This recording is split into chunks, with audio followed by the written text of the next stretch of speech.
Magandang lalaki ho ako, sabi ng Sana nanay ko. 9:34. Sabi ng iba, ito daw ang last working day for the year dahil long weekend. Ganun? Wow, ang swerte niyo naman. Marami kayong day off. Kami dito, kayod marino. Ganyan talaga. Ay nako, good evening ho. This is June Banaag, ang inyong makakasama hanggang alas 11:30. Ngayon po ay Biyernes na ng gabi. Biyernes. Today is the 27th of December, and it is the feast of St. John the Apostle, the Evangelist, na namatay sa Patmos. Di ba? Tatandaan niyo yan? Hindi kayo pinagbibintangan sa pagkamatay niya. Matanda na siya talaga. Magandang gabi ho. Welcome to Dr. Love Radio Show. Hanggang alas 11:30. Pag-usapan natin ang mga dapat pag-usapan sapagkat tayo po ay napapakinggan sa buong Mega Manila sa 105.9 FM, sa Davao 106.7, sa Cebu 101.9, 101.5 sa Cagayan de Oro, sa Ormoc ay 99.9% FM at 104.7 sa Tacloban City. Kasabayan din po tayo napapanood sa True TV Channel 19, sa Signal Television. At syempre, huwag din pong kalimutan mag-subscribe sa ating mga social media accounts. Sa YouTube, hanapin lamang po natin ang, ano nga yung hanapin natin, Mike? Sa YouTube, at True Network PH. At True Network PH. 36 minutes after 9 o'clock. Samahan nyo kami hanggang mamaya. Hindi ko alam kung anong liham kasaysayan natin. Hindi ko pa nare-review. Pero tingnan natin kung ano, at very interesting itong mga nagdaang araw na ito. Very interesting ang mga liham kasaysayan natin last night. It was all about incest. At may nagtanong sa atin na pinapayagan daw nung araw yung incest dahil ang sabi raw ng Diyos, humayo kayo at magpakarami. Ang daming katwiran, ano? Ang daming katwiran. Ginamit na katwiran laban sa Diyos yung ano, humayo kayo at magpakarami. Diyos ko, dadalawa lang po nung araw ang tao, si Adan at si Eva. Kaya sabi ng Panginoon, humayo kayo at magpakarami. Pero hindi naman sinabing i-overpopulate din yung mundo. Kailangan papasok dyan yung responsibilidad natin, di ba? 9:37, babalik ko tayo sa pagbabalik natin ang mabuting balita ng Panginoon. Ngayong araw ng kafiestahan ni San Juan, Apostol at Evangelista. Narito ang ating pagkaing pang-spiritual sa araw na ito ng Biyernes, sa 27 ng buwan ng Disyembre. At sa araw na ito po ang araw ng kafiestahan ni San Juan Evangelista at Apostol. Siya yung namatay sa Patmos. At ang mabuting balita ay matatagpuan sa 20 kabanata ng Ebanghelyo sang-ayon kay San Juan, talata 1 hanggang 8. Madilim-dilim pa ng unang araw ng Sanlinggo, pumunta si Maria Magdalena sa libingan. Naratnan niyang naalis na ang batong nakatakip sa libingan. Dahil dito, patakbo siyang pumunta kay Simon Pedro at sa alagad na mahal ni Jesus at sinabi sa kanila, kinuha nilang Panginoon mula sa libingan at hindi namin alam kung saan siya inilagay. Sina Pedro, ang nasabing alagad, ay nagpunta sa libingan. Kapwa sila tumakbo, ngunit si Pedro ay naunahan ng isa. Yumuko ito at sumilip sa loob ng libingan. Ngunit hindi pumasok. Nakita niya nakalagay doon ang mga telang lino. Nang dumating si Simon Pedro, tuloy-tuloy itong pumasok sa libingan at nakita nito ang mga telang lino at ang panyong ibinalot sa ulo ni Jesus. Ang panyo ay hindi kasama ng mga telang lino, kundi hiwalay na nakatiklop sa isang tabi. Pumasok din ang alagad na naunang dumating at nakita niya ito at siya'y naniwala. mga kapatid, ang mabuting balita ng Panginoon. Pagkain pang-spiritual. Mga salita ng Diyos na nag-iiwan ng pag-asa, kapanatagan at kapayapaan. Pagkain pang-spiritual. Hango sa bagong tipan ng banal na aklat. Pagkain pang-spiritual. Alas 9:42 ang tumpak na oras, isang maigsing pagninilay lamang po dito sa napakagandang ebanghelyong ito. Ito'y tumatalakay po sa muling pagkabuhay ng ating Panginoon. At ang eksena, of course, alam na ho natin, ang eksena ay naganap sa Jerusalem. Ang eksena ay naganap kung saan ang Panginoon ay inilibing. Nung araw ng linggo ay nagpunta si Maria Magdalena sa libingan upang ayusin at i-check ang mga nangyari, no? Linisin ang kapaligiran, subalit hindi niya nakita ang Panginoon. At nakita niya nakabukas ang pinto o ang bato na nakaharang doon sa bunganga ng yungib. At ito ay kanyang iniulat kay Simon Pedro at sangayon sa mabuting balita, iniulat din niya ito sa pinakamamahal na apostol o disipulo ng ating Panginoon, meaning kay San Juan Evangelista. Unang pumasok si Simon Pedro, pinaniniwalaan po na ito ay isang paggalang kay Simon Pedro ni Juan Evangelista. Naunang dumating si Juan Evangelista pero hindi siya pumasok doon sa loob ng kuweba, ng libingan. Sinilip lamang niya. At nakita niya yung tela na lino na ginamit sa pagbalot kay Jesus ay nandoon. Pero hindi siya pumasok bilang paggalang sa authority ni San Pedro na siyang ipinalalagay na unang Santo Papa ng simbahang Katoliko. Nang si Simon Pedro ay pumasok na, ay nakita ni Simon Pedro ang telang lino at ang telang ibinalot sa ulo ni Jesus. Ito'y isang panyo na hindi kasama sa telang lino, kundi ito'y nakahiwalay at nakatiklop sa isang tabi. Ano daw ang ibig sabihin nito? Sa mga Hudeo nung araw, sa mga ugali ng mga Griego, ay pinaniniwalaan po na mahalaga ang panyong puti na ginamit na ito sa pagtakip sa mukha ng ating Panginoon. At ito'y kinukumpara kung tayo kumakain sa fine dining na restaurant. Remember? Meron tayong panyo na puti na binibigay sa atin, di ba? Inilalagay natin yan sa ating lap. Pagkatapos, kapag tapos na tayong kumain, yun ang idadampi natin sa ating labi. At pagkatapos, iiwanan natin ang panyong yan sa lamesa nang hindi nakatiklop. Understood ng mga waiter, kapag hindi nakatiklop itong panyong puting ito, ibig sabihin tapos ka na. Okay? Umalis ka man, hindi ka na babalik.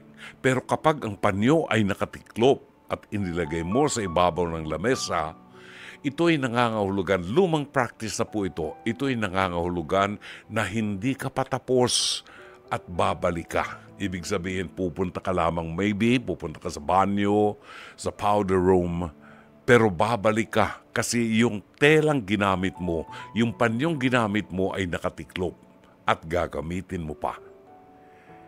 Babalik pa si Jesus. Hindi siya umalis. Babalik siya at muli nating makakasama. Oras po natin alas 9:46.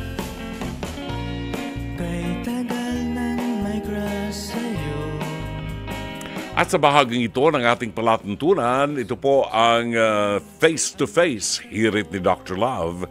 Ito po ay bahagi ng programa sa TV5 na napapanood Lunes hanggang araw ng Biyernes, alas 4 ng hapon hanggang alas 5 ng hapon sa TV5 sa panguna po ng ating batikang broadcast journalist na si Corina Sanchez Rojas. Kasama ang harapang tagapayo na sina Attorney Lorna Kapunan, Dr. Camille Garcia at ang inyong lingkod, Brother June Banaag po, ang Dr. Love ng 105.9 True FM.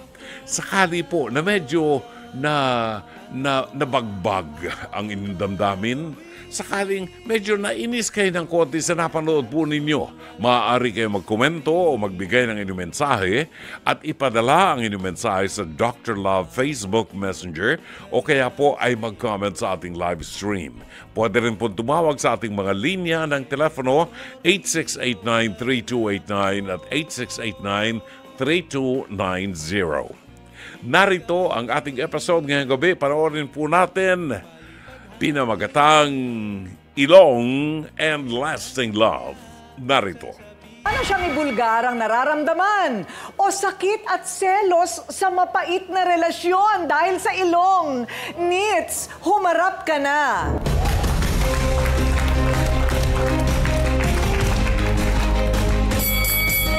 Ayan, Nits, ano ang problema mo? Yung jowa ko po, yung partner ko na sobrang babaero. Okay, yung partner mo na sobrang babaero. Na babae na nga, babaero pa rin po. Ayun. Walang magawa. Teka muna, pag babae ba, hindi pwedeng maging babaero? Ate Coring, parang hirap kasi babaerong babaero. Di ba babaerong babae? Oo. Babaerong babae. Pwede yun, di ba? Pero pwede naman po. Pwede Opo. yun. Yeah. So, matagal na kayo magjowa nitong Tagal na po. 11 years na po kami. 11 years? 11 years.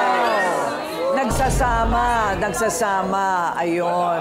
Okay, so sa 11 years na yon, talagang marami na ba siyang naging babaeng iba? Marami na po. Meron na siya talagang ugali. Opo, ulit-ulit po. Since 2020. Since 2020? Opo. Oh, nahuhuli mo ba naman o suspetsa mo lang yon? Nahuli ko po. Nahuli ko po. Last time nga po. Nahuli ko po. Noong Paano? 2021, mismo nahuli ko siya sa bahay din ng babae. Pwede naman nagkukwentuhan lang. Ano ang ginagawa nila nung nahuli mo sila? Wala daw, nagkukwentuhan. Hindi po siya umaamin talaga. Sa tuwing nahuhuli ko, hindi talaga siya umaamin. At sa lahat ng pagkakataon na ikaw ay nagduda, wala ka talagang pruweba na nakita mo sa harap-harapang naghahalikan? Wala po nung Wala mga naman. nakaraan. Pero ngayon, ganun ba? Pero ngayon po, talagang meron. O, umaamin ba? Umaamin? Hindi nga rin po. Hindi rin. Okay. O, eto na, siste. Ito na ang siste. Ano ang pinaka-ebidensya mo na itong pinagseselosan mo ngayon ay talagang may relasyon sila? Nakita ko po sa cellphone niya, sa gallery niya po, na may picture ng pinagawang ilong, tapos may picture po sila na nakakalong siya sa babae. Nagkumitis po siya. Nakakalong! Yan po, talagang dawon. Nakakalong. Opo, kumalong po siya doon sa ilong na yon. O, teka muna sandali lang. Ano ngayon kung nagpagawa ng ilong? Oo nga, ate. Bakit niya po pagagawan ng ilong yon? Kaano-ano niya ba yon? Paano mo naman ako nga po, nalaman? hindi niya mabigyan ng pampariban, pampaganda. Tapos sa babae, Ay! Paano mo alam na siya ang gumasto sa ilong ng babae? sabi niya po, inano niya daw, pinahiram niya lang daw yung babae ng pampagawa ng ilong. Naawa siya, yun naman ang kwento niya sa akin. Ayun! Kasi, Okay. Pakita nga natin, Ryle, yung before and after ng ilong. Ano pa tong ilong na pinagsasabi? Ito ba yung babaeng pinagseselosan mo? opo, Okay. yan po. Okay. Yan. Ito yung dati. Ayan, ito po, di ba? Ito ba yung napagawa na yung ilong, hindi pa? Hindi pa po. Ito yung dati. Ayan po yung dati niyang mukha. Ito Nakita yung ko sa dati. gallery ng aking Feeling ko ano partner. siya, ginawa na yan, tapos namamaga. Namamaga. Oo. Feeling ko gawa siya. Kasi naka-violet eh. Parang may parang anesthesia yung ganon. So hindi pa siya healed? Okay, gusto ba ninyo makita kung ano na itsura niya? Oh, eto na ngayon ang itsura niya. Ay! Bonita nose? Oh. Donita knows, wala ka nang sinabi dito. Donita knows ako Ayan. Okay, so ito na siya, Alamin na muna natin, di ba, yung kabilang panig? Ha, okay. O, so narinig natin ang panig ni Nitz, kilalanin natin ang nagbigay daw ng pera para makapag-paritoke ng ilong ang babaeng pinagseselosa ni Nitz. Woo! Dada, humarap ka na.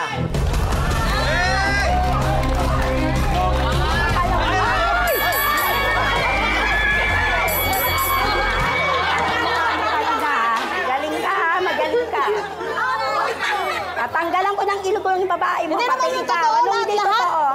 Lahat, hindi totoo. Papayaan ako sa kapitbahay, lahat na lang. Wala na akong kang iharap doon sa kapitbahay natin. Lagi mo kong inaaway.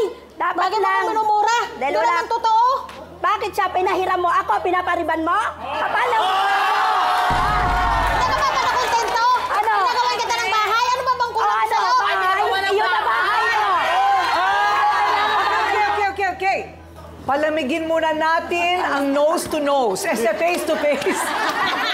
Okay, kung meron tayong tinatawag na heart to heart talk, dito sa face to face ay meron ding nose to nose. Ayan. Diba? Grabe ilong ko talaga. Ang dami, no?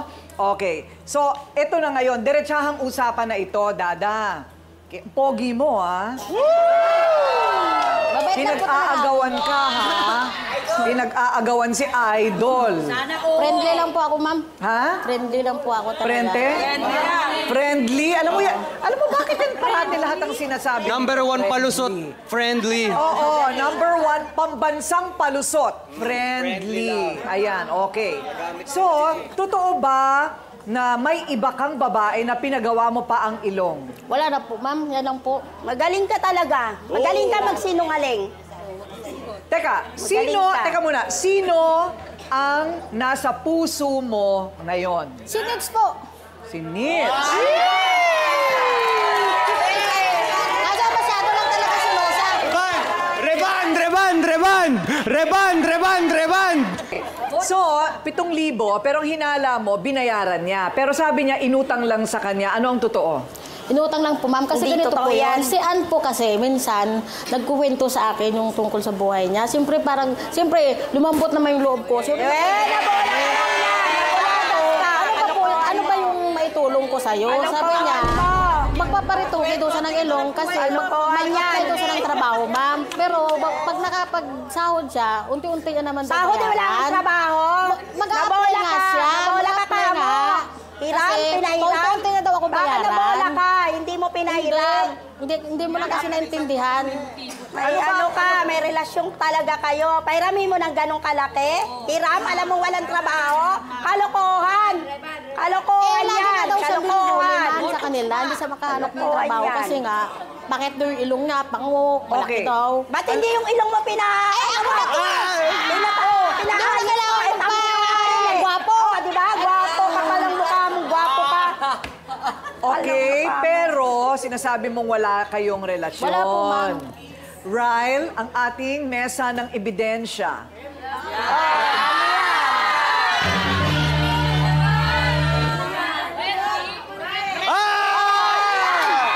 Mukha mo, ha?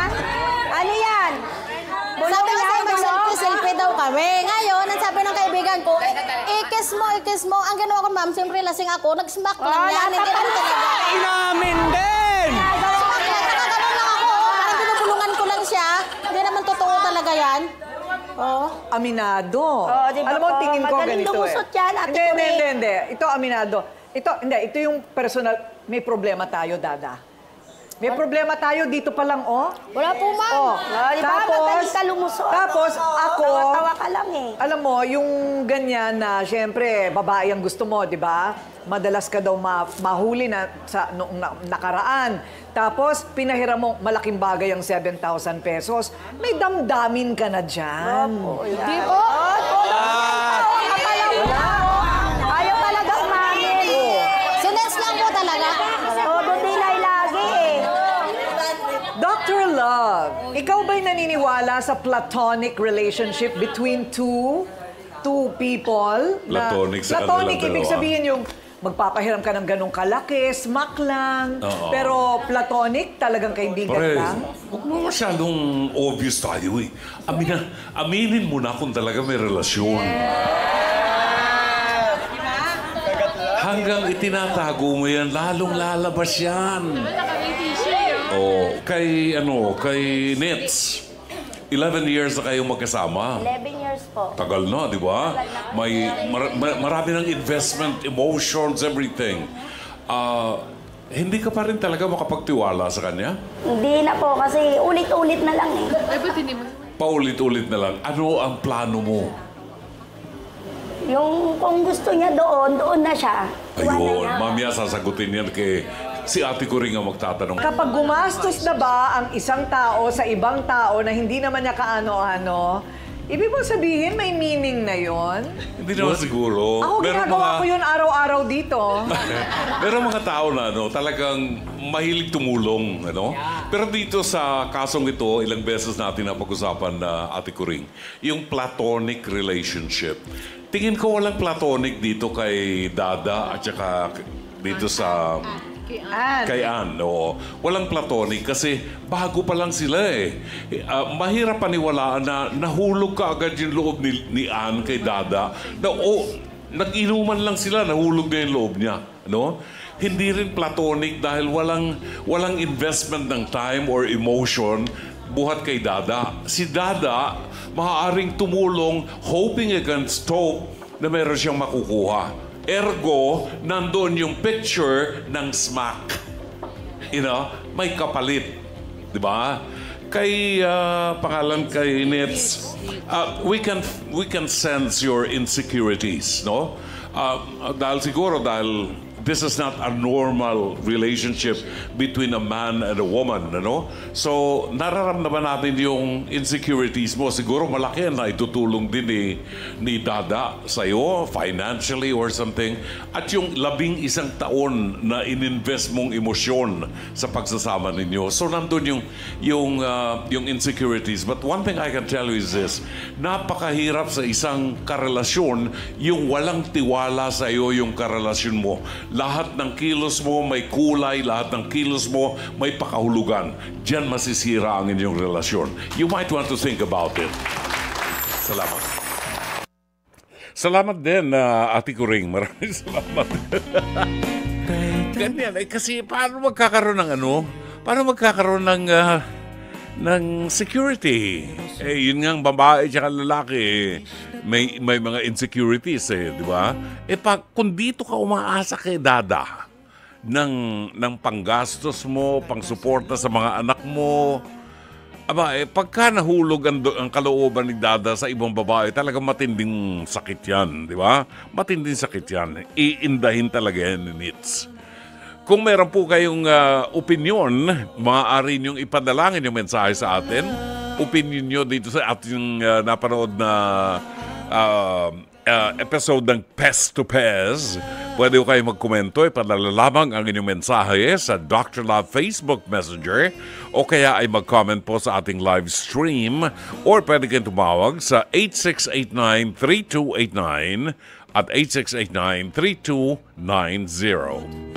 Oras natin eksakto en punto, alas 10 ng gabi. Salamat po, 10:16, ang tumpak na oras. Meron tayong magandang balita ho.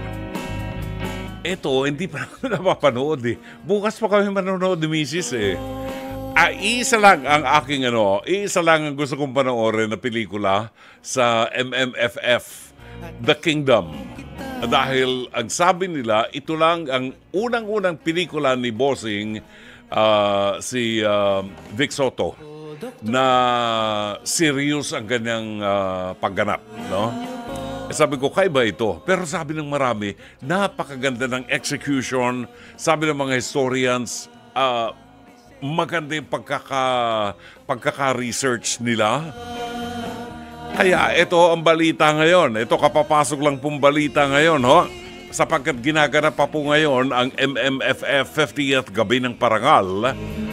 Hanggang sa ngayon, nagawaran na po ng Best Visual Effects Award sa Metro Manila Film Festival 50th Gabi ng Parangal ang pelikulang The Kingdom. Ito po ay produced by MQuest Ventures, APT Entertainment at ng MZ Television. At hanggang sa oras na ito, patuloy pa rin po ang pagpapatuloy ng Gabi ng Parangal. Antabayanan po natin at maaaring makatanggap tayo ng iba pang mga updates. So, congratulations! Wow! Ibig sabihin talaga dapat manood na kami bukas. Alright, 18 minuto makalipas po ang alas 10 ng gabi sa mga nakikinig sa programa natin. Ako'y magpapaalam muna ho sa inyo, ho. Hindi ho permanente. Magbabakasyon lang po ng 2 weeks. Kailangan nang magpahinga para makabawas ng stress at tumatanda na. Ayoko lang makita na ang mukha ni Santi at saka ni Jen. Nai-stress ako pag nakikita ko sila. So, mula po sa Monday ay hindi ako makakasama niyo. Ang makakasama niyo na ay si Kuya Poy ba? Si Kuya Poy. Ayun, si Kuya Poy ang makakasama niyo. Mula sa Monday until January 10. Yun, until January 10. Magpapahinga lang po. And then babalik ako ng January 13, araw ng Lunes, sa pagpapatuloy po ng programang Dr. Love Radio Show. Narito ang reaksyon ng ating mga tagapakinig sa ating Pes to Pes. Hirit ni Dr. Love. Saan galing ito? Kay ano ba ito? Kay Andrea Enomoto ng Tokyo, Japan. Si Andrea Enomoto ay nakatutok pa rin ho sa atin ngayon at nagbibigay ng kanyang mensahe. Reaction niya sa ating Pes to Pes, ilong and lasting love. Kasi yung Tiboli, pinagawa yung ilong ng kanyang kaibigang babae na gusto niya sabihin parang tipong platonic lang daw, walang namamagitan sa kanila. Pero ang istorya, nagkakilala sila doon sa inuman at yung gabing yun nagkapalagayan na sila ng loob. Ganong kadali sa inuman lang, nagkapalagayan ng loob, pinagawa na yung elongated nung babae. Di ba? Siya pangalan ng babaeng yun. Well, anyway, si Dada ang nagpagawa. Yun, Tibuli, si Dada. Yun.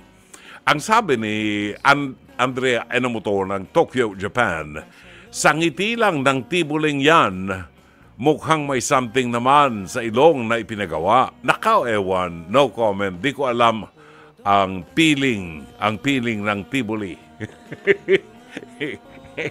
Paano nga naman? Baka in love. Paano nang gagawin natin? Wala naman silang kasal, hindi naman silang kinasal, di ba?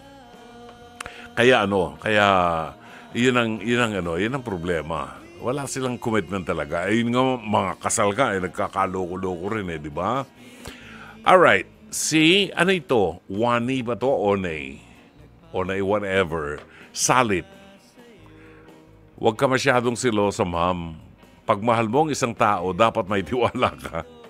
Kasabi, nakikita na siya. Siya nga naman, hindi mapariband yung buhok niya. Pagkatapos yung babae, si Ann, pinagawa yung elongated. Di ba? Ba't ganon? Kawawa naman siya. Naiwanan siya.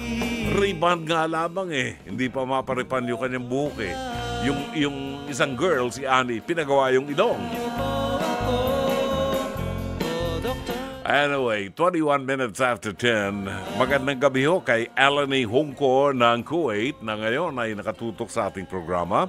Roberto Ignacio, nahulog po si Olivia Rodrigo sa trapdoor ng butas ng stage na bigla na buksan sa Melbourne, Australia noong October 14. October pa yun mag-New Year na Ang balitang ito ay galing po kay Roberto Ignacio ng Pasay City. Salamat sa iyo, Roberto, ha.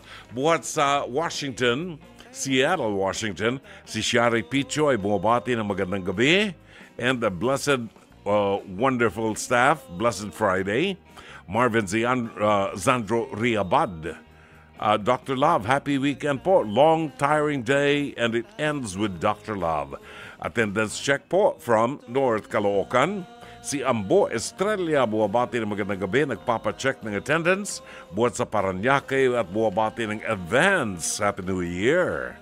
Roel Malvar Crisostomo. Shout out daw. Si Rexel John Dakaldakal. Rexel John Dakaldakal. Magandang gabi. Emma Redaha. Magandang Friday ng gabi, kapatid na Dr. Love. Happy long weekend Simbang Quiapo, Maynila at Mongo Day. Buhat sa Malolos, Bulacan. Mongo Day? Ay, parang sarap kumain ng munggo ngayon, ano? 4 na tulog na lang, 2025 na.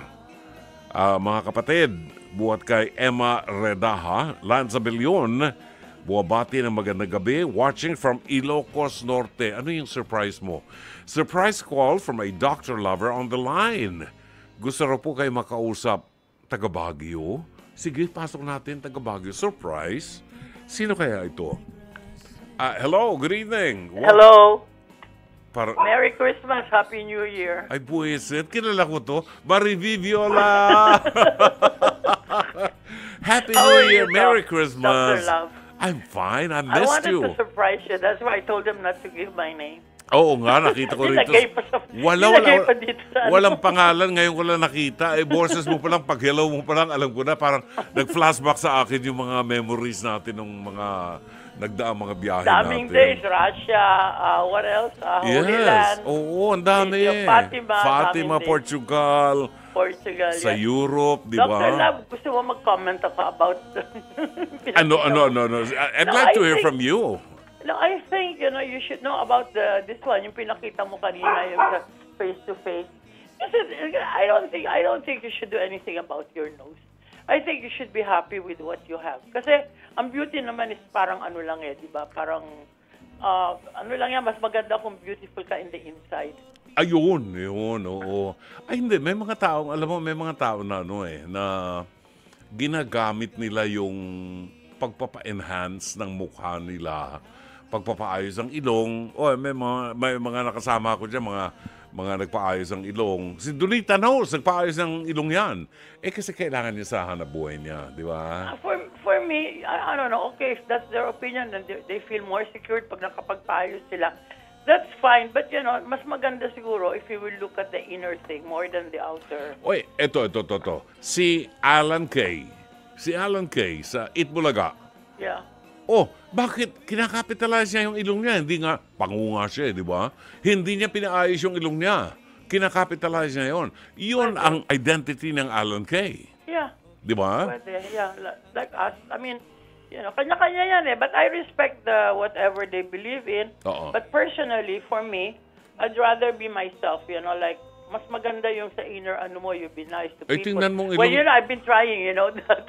Tingnan mo. Laki na pinagbago ka, di ba, brother? Oo. Maganda ka nung araw, ngayon hindi ka na maganda. No, I mean, ugali. You yourself, you told me, laki ng pinagbago ko since Our Lady of Fatima, di ba? All these years. Ay, hindi. Ang sayo, maganda ang kalooban. Yun ang dapat. Yun ang more important. Kasi That's hindi mo pwedeng kumpara yung features mo, yung mukha mo, doon sa nagdaang panahon, mga 25 years, 35 years ago. Iba yun 40 years. Di ba? Ako nga, tinitingnan ko yung pictures mo, bata-bata ako. Gwapo ko pala nung araw. Diba? Ngayon, wala na talaga. But that fades. Tumaba pa ako ngayon, di ba? Lahat tayo, miski ako. But that fades. Ang tumatagal, yung itsura mo. I mean, from the inside. Kasi pag tumanda ka na, magkaka-wrinkles, magkaka-eye bag. Diyos ko. Kulubot na, katawan mo, pangit na. But still, the important thing is what you are from the inside. Nagpaparinig ka sa akin. Tingnan mo Hindi, pareho tayo. Ikaw nga nagsabi sa akin, I will never forget that sa Holy Land. You told me that you've changed a lot. I mean, ako. Kasi diba, I was very parang, alam mo na. Oo. Yes. Oo. Iba ang Marivi noon nung hindi pa namin nakakasama sa pilgrimages namin. Pero ngayon, talagang, mas matindi siya. Siguro kasi, hindi nawawalan ng rosaryo sa kamayan. Ay, ba't mo alam? kasi brother Jun, like, before, yung masyado kang worldly, you always capitalize on, ganito ako, maganda. But as you grow older, you mellow down, and then you change, Mas importante yung life after. Ito lang masabi ko lang sa mga doctor lovers natin, ang mga nakikinig. Ang Marivi Viola, Ang Marivi Viola na nadidinig nyo ngayon, she was a flight attendant before, a flight stewardess. Ay, pag nag-flight stewardess ka, hindi pwedeng pangit-pangit ka. Kailangan talaga siya maganda ka. Ano nga ang airline yon? Ano, not dito sa abroad. Kuwait Airways. No, but my son is a pilot also now, di ba? Yes, your son is a pilot, pero ikaw, Ako, not here, sa abroad ako. But that was a long time ago. That was in the late 70s. Hindi Rather, ka pwedeng, late 70s pa yung tagal na. Hindi ka pwedeng mag-FA pagpangit ang katawan mo. Noong unang panahon, yabang. Hindi talaga. Alam mo ngayon, may nakikita ang mga aeroplano ko nasasakyan Philippine Airlines. Naku, matanda pa sa akin yung mga flight attendants. Ang lalaki na ng... Pan Am in the old days, remember? Ang lalaki na ng puson. Pero Yeah, nung araw... but they do their service well. Yun lang naman ang the service is good. The service is good. Ang Philippine Airlines nung araw, grabe ang training niyan. Pati yung uniform niyan, talagang ginagastusan yan. Yeah, Philippine Airlines. Naman the other airlines, except yung mga low budget dito. And so, how did you celebrate your Noche Buena? Ay, nako, Brother June, I wanted to call you. Wala si to pray Latif. for Latif. Wala si Latif. No, si Latif, inano na. Nilagyan na ng pacemaker. So, from the 22nd until yesterday, I was really tense. Oo. Kahapon nakausap ko na siya. He's okay out of ICU na. Doon lang okay. ako nakarelapse. That's very good. That's very good. In Germany. Oo. Okay, Brother June, I don't want to take most of your time. I know you have other callers. Thank you very much. Thank Merry you. Christmas. Merry Christmas. Merry I love Christmas. you. I love you, Marivi. I love you too. I love you more. Thank you. Bye-bye. All right, bye-bye. Si Marivi Viola, isa sa mga Tres Marias ng programa natin. Elizabeth Villa Gonzalo at saka si Myra Bulisay-Lee nasa Amerika ngayon. Kukuya-kuya ko. Diba? 29 after 10 o'clock. Another win for the Kingdom. Production designer nito na si Nestor Abrojena. Ang tropeo para sa Best Production Design, nanalo si Nestor ng Best Production Design sa MMFF. Grabe, the Kingdom, dalawa na yan Dalawa na yan. Pero eyeing ako dyan eyeing ako na Best Picture.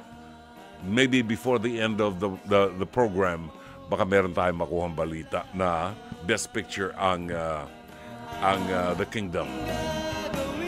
All right, 10:30 is our time. Sandali lang po. Mercedes Santos, engineer, Mercy Santos ng Pasig City. Binabati natin ang magandang gabi. Happy long weekend daw. And God bless your trip. Salamat sa iyo, engineer Mercy Santos. Thank you.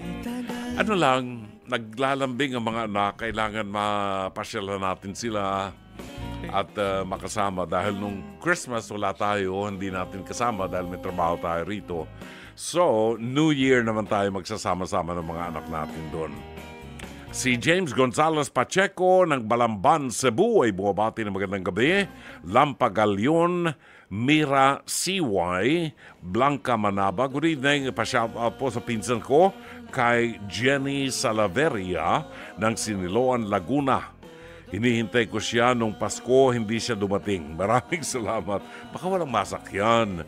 Julieta Sugitan ng Cabiao, Nueva Ecija. Salamat po. And si Wani Salip. Good evening po. Pa-shout out po sina Mr. and Mrs. Ramonito Candelaria and family ng Cardona, Rizal. Babalik po ang palatuntunang Dr. Love Radio Show. Don't go away. 10:32. 20 minuto bago alas 11 ng gabi. Maraming salamat kay Yek Lupena ng San Pedro, Laguna. At binabati rin natin si Riza, templadong parang kape. Magandang gabi at Merry Christmas kay Dr. Ed Trinidad at Dr. Mina Trinidad ng Pasay City. Si pangalan nito, si Yek Lupena ay nag-text sa atin. Magandang gabi po, Brother John. Have a safe and blessed trip po. You deserve a vacation and we will miss you. See you on January 13. Salamat, Yek. Hindi naman tayo magtatagal. Hindi naman tayo magtatagal. Hihinga lang ng malalim. Okay. And kay Belen Carpenter, isa sa mga pilgrims natin. Belen Carpenter, Nag-text sa atin, "Good evening, Dr. Love. Always listening to your word of spiritual wisdom. Dapat lahat ng tao makinig sa iyo. Happy New Year, Dr. Love. Have a safe trip." Maraming salamat, Belen. Thank you. I will miss you and I will be back on the 13th of January, araw ng Lunes. Hindi na masyadong katagalan yan. Okay, I'm not quite sure if if it was Belen. No, hindi si Belen. I think it was Mina Ferrer, isa sa mga bagong kaibigan natin, si Mina Ferrer, ang nagre-request na kung pwede raw pauwitin natin si Norma Lapus ang awiting Ang Maging Ulila. Yon, di ba? Samantala, before that, si Marvin Riabad ng North Caloocan ay nakikinig daw ngayon habang kumakain ng balbakwa at bulanglang na sabaw. Ang sarap naman yan. Sana all. Balbakwa, ito yung beef, no? Wow. Sige, kumain ka na kumain. Lunukin mo ng lunukin. Samantalang kami rito nakanganga na naghihintay na masubuan man lamang. Matikman lang yung bulanglang na yan. Sarap naman. Balbakwa. Thank you, Marvin. Sana matikman namin yan someday. Nasa linya natin ngayon ang ating kaibigan si Norma Lapus. Norma, welcome to Dr. Love. Happy Friday evening to you. Ayan. Belated Merry Christmas and a Happy New Year. Oh, wow. Naimbitahan natin uli ang Norma Lapus dahil si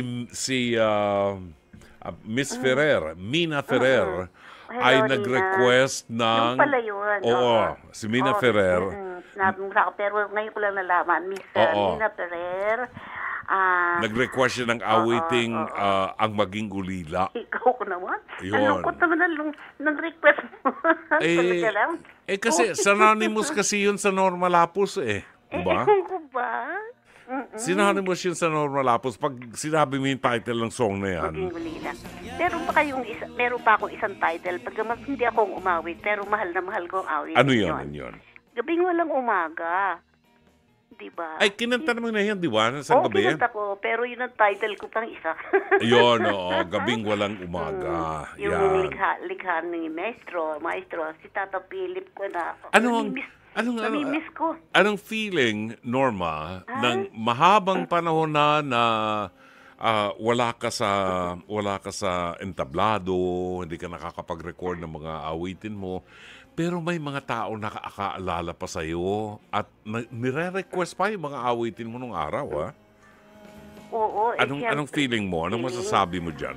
Ay, naku, kung yun ang itatanong mo, hindi ko alam ang feeling ko. Kaya nga ako nagpapatuloy dahil naalala ko yung panahon na ako pinapalakpakan na talagang sinasalubong ng paghanga, natakwang, pero talagang hindi mawala sa...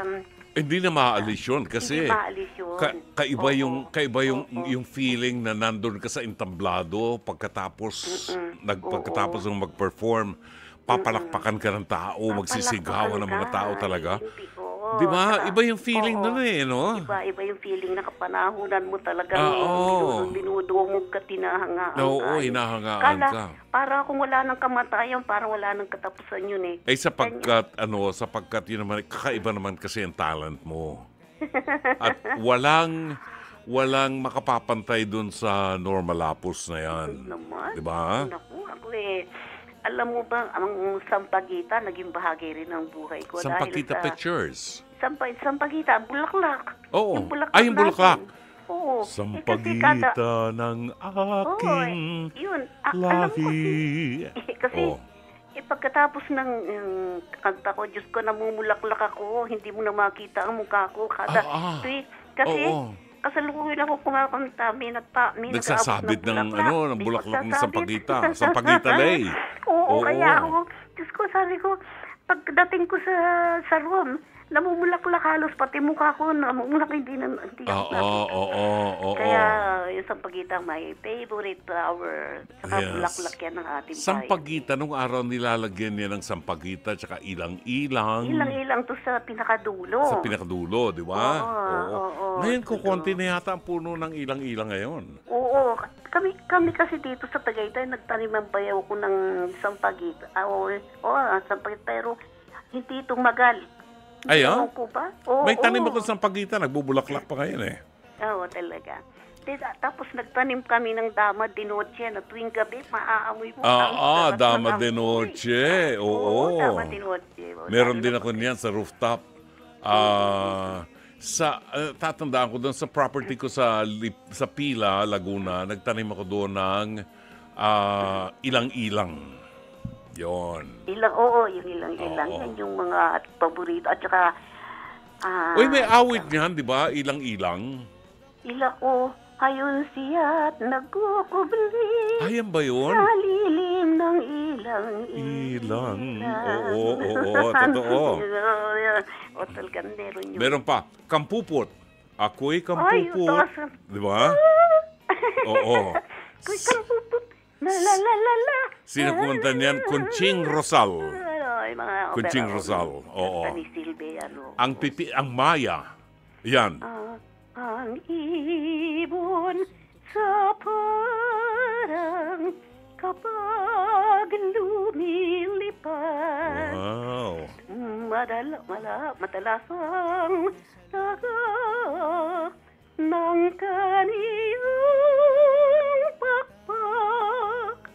At kung mapagod na ay dagdag po agad sa sanga ng kahoy ay palipat-lipat sa sanga ng kahoy ay palipat-lipat sa umaga ang awitan ay mainam na pakinggan.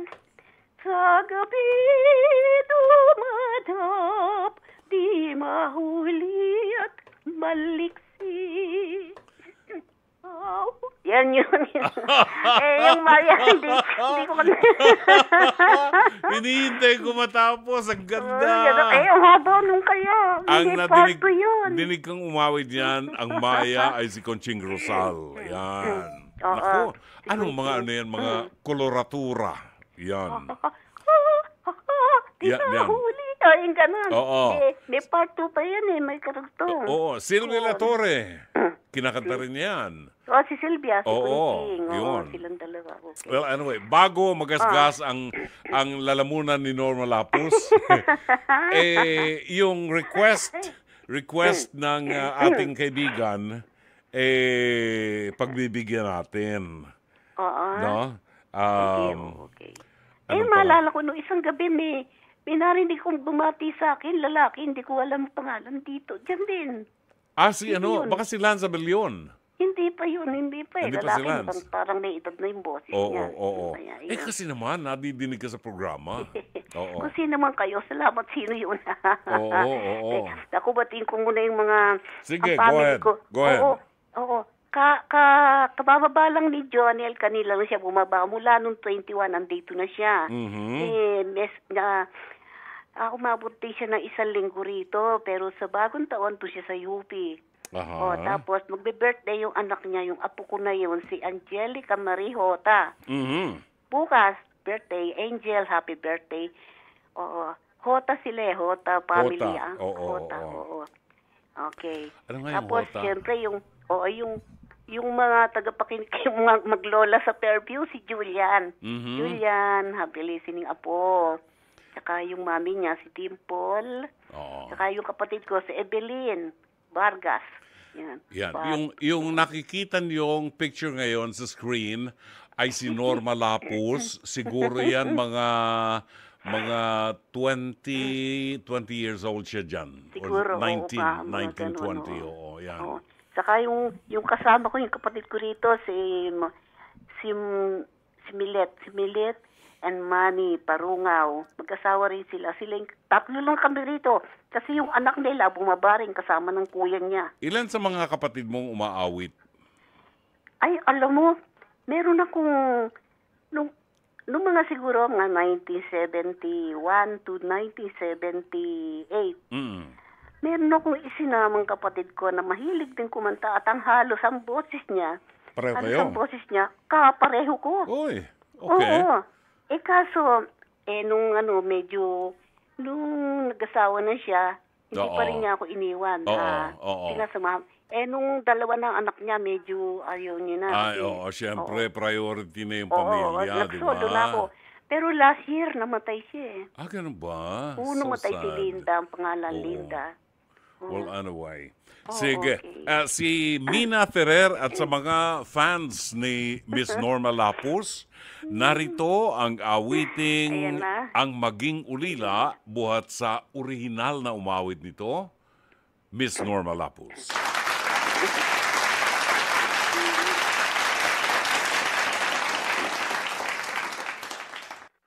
Kung maging ulila sa balat ng lupa, katulad ay ibon, laging lumuluha sa lungkot ng palad, ay kawawa.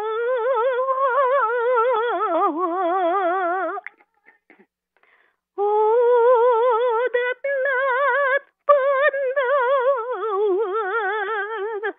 sa pagdaralita.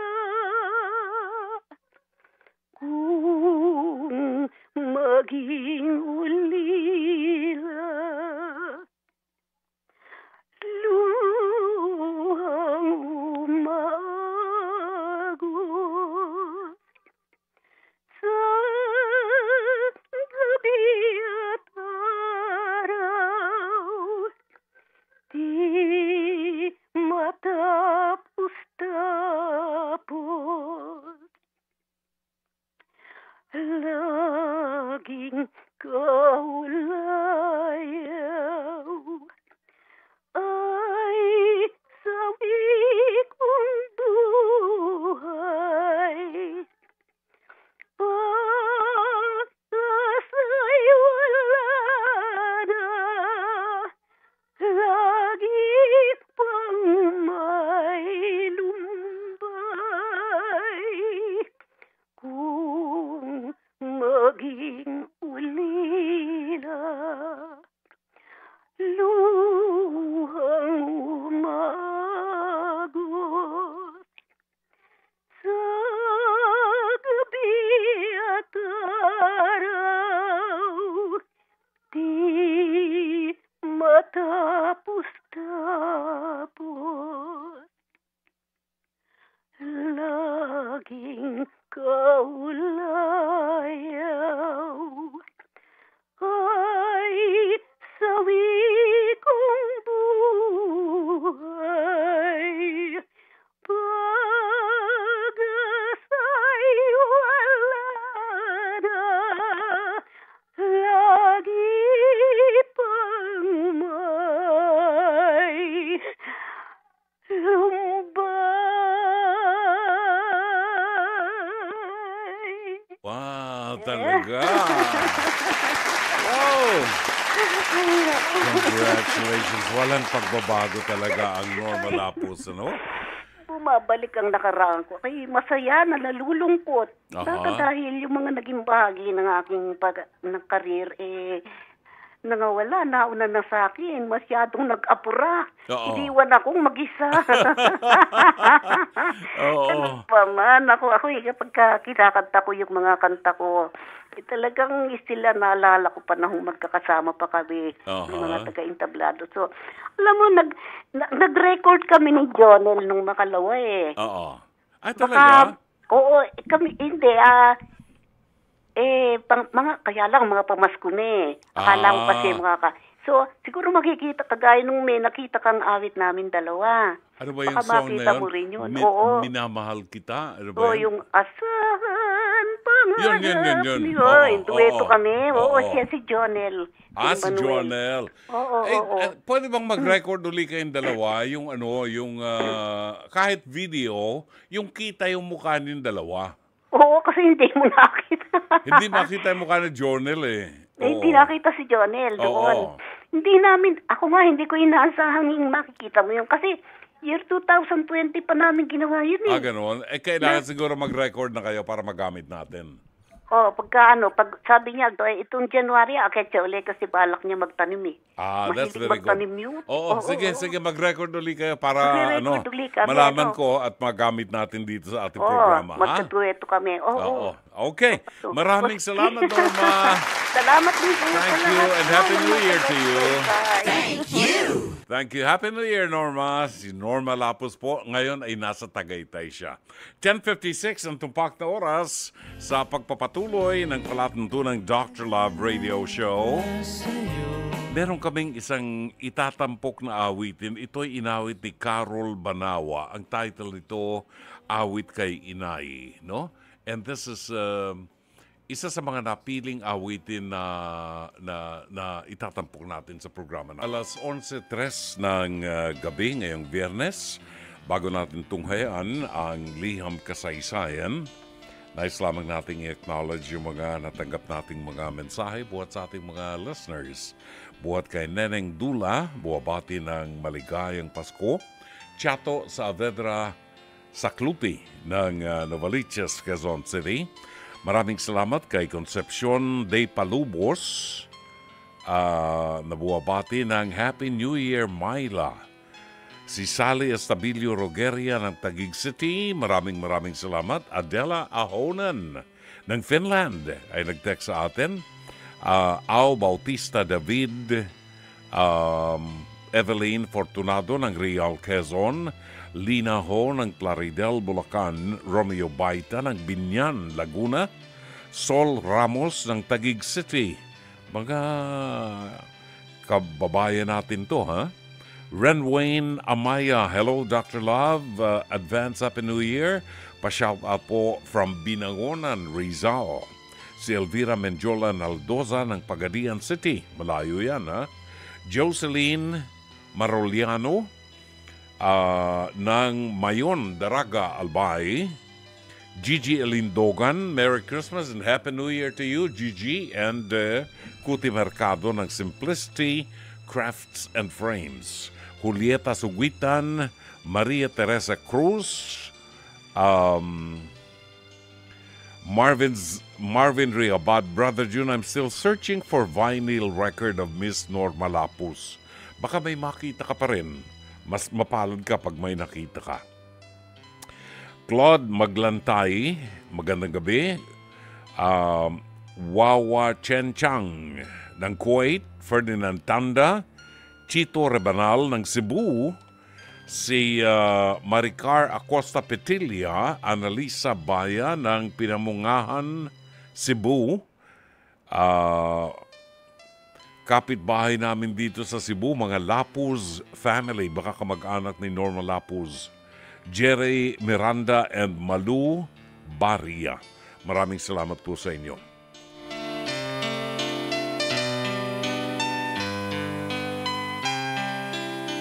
Si Mina Ferrer ay nag-text sa atin, always praying for you and your whole family. Maraming salamat, Mina Ferrer. Good evening and happy listening kay Amadeo Giorgio Gonzalez at ang kanyang butihing ina na si Mami Lordlene Gonzalez ng Metro Davao. Maraming salamat po. Narito ang liham kasaysayan na ating itatampok ngayong gabi. Dear Dr. Love, ako po si Ronnie mula sa Cabanatuan City, 33 years old at may kasalukuyang kinakasama. Dr. Love, avid listener niyo po kami na kinakasama ko. Yan po ang bonding naming dalawa gabi-gabi bago matulog.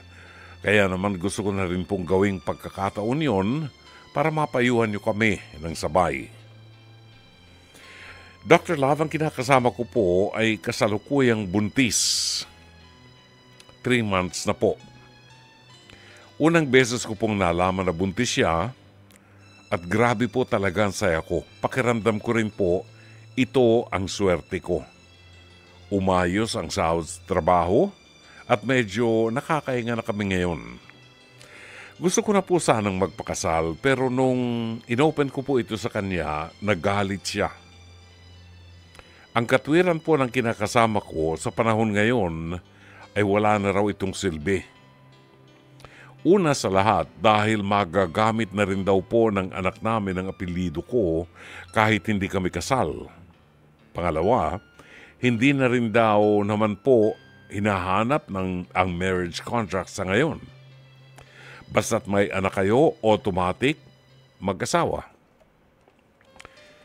Iginigiit niya rin po na imbis na igasto sa kasal, ipunin na lamang para sa kanyang panganak. Sinabi ko pong may libre naman pero ang sabi niya may bayad pa rin daw ang mga papel at nanghihinayang siya rito. Pero Dr. Love, gusto ko po siyang pakasalan. Namulat din po kasi ako sa mga payo niyo at gusto ko pong matanggap niya rin ito. Dr. Love, pwede niyo po ba ulit talakayin ang kasal at ang kahalagahan nito? Gusto ko po sanang marinig niya at maintindihan kung bakit gusto ko siyang pakasalan. Dr. Love, alam ko pong higit kanino man, kayo po ang makapagpapaliwanag nito ng maayos, lalo pat sa panahon ngayon na hindi ito pinahalagahan. Isa pa po, gusto ko ring muli pong matalakay para na rin sa ibang mga katulad ng sitwasyon naming nagmamahalan pero nagsasama lang at walang basbas ng Diyos at ng batas ang pagsasama. Maraming salamat, Dr. Love. Kung sakali man pong magbago ang isip niya kapag narinig niya itong episode na ito tonight, promise, Dr. Love, bago pa man siya manganak ay pakakasalan po kami, magpapakasal po kami kahit sa huwes lang po muna. Maraming salamat po in advance. Ayain ko po uli siyang makinig tonight. Gumagalang, Ronnie. Ay sa Sigera pansamantala, tayo po ay magpapaalam. Magbabalik po ang inyong lingkod sa January 13, araw ng Lunes. In the meantime, suportahan niyo po si Kuya Poy na siyang papalit sa akin simula sa Lunes hanggang January 10. Sa ngalan po ng buong production staff ng Dr. Love, sa paumuno ng General Manager ng Nation Broadcasting Corporation, si Mr. Raul de la Cruz, sa ngalan ng Head ng ating Programming and Production, Alvin Maanyo, ang ating Operations Manager, Cherry Baile, ang ating mga producers, Mike Santillan at Jen Morales, ang ating Technical Director, si Direk Sheikh Mamaril, ang ating Radio Studio Technician, Rome Ortigas, PA and Avid Operator, Jairian Manipon, at ang ating TO Switcher, si Weng Carpio, si Mike Bulayog, nandyan din po ang ating PA and Avid Operator. Ito po si Brother June Banaag, OP, pansamantalang magpapaalam. Magbabalik sa January 19, maligayang Pasko at manigong bagong taon sa lahat. Shalom Aleichem.